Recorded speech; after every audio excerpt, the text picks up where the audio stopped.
దేవుని నామమునకు మహిమ కలుగునుగాక. కీర్తనలు 9వ అధ్యాయం చదువుకుందామండి.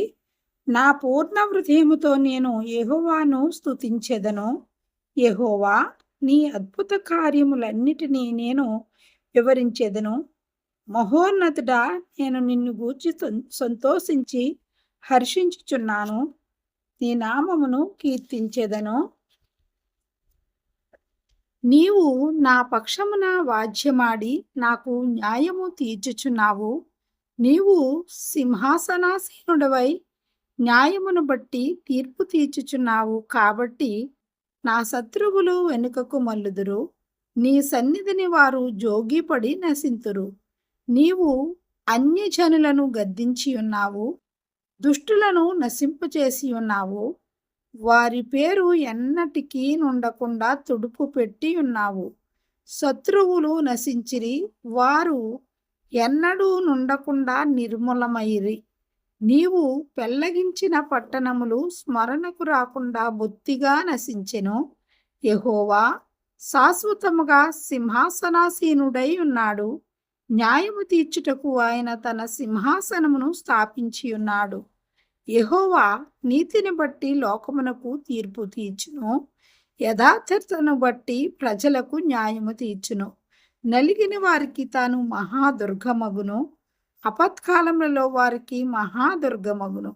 యెహోవా, నిన్ను ఆశ్రయించు వారిని నీవు విడిచిపెట్టువాడవు కావు. కావున నీ నామ మెరిగిన వారు నిన్ను నమ్ముకొందురు. సియోను వాసి అయిన యెహోవాను కీర్తించుడి. ఆయన క్రియలను ప్రజలలో ప్రచురము చేయుడి. ఆయన రక్తాపరాధమును గూర్చి విచారణ చేయునప్పుడు బాధపరచుబడు వారిని జ్ఞాపకము చేసుకొనెను. వారి మొర్రను ఆయన మరువడు. నేను నీ కీర్తి అంతటినీ ప్రసిద్ధి చేయుచు సియోను కుమార్తె గుమ్మములలో నీ రక్షణను బట్టి హర్షించినట్లు యెహోవా నన్ను కరుణించుము. మరణ ద్వారమున ప్రవేశించకుండా నన్ను ఉద్ధరించువాడా, నన్ను ద్వేషించువారు నాకు కలుగజేయు బాధను చూడుము. తాము త్రవ్విన గుంటలో జనములు మునిగిపోయిరి. తాము ఒడ్డిన వలలో వారి కాలము చిక్కబడి ఉన్నది. యెహోవా ప్రత్యక్షమాయెను, ఆయన తీర్పు తీర్చియున్నాడు. దుష్టులు తాము చేసుకొనిన దానిలో చిక్కియున్నారు. దుష్టులను దేవుని మరచు జనులందరూ పాతాళమునకు దిగిపోవుదురు. దరిద్రులు నిత్యము మరువబడరు. పరచబడు వారి నిరీక్షణాస్పదము ఎన్నటికి నశించదు.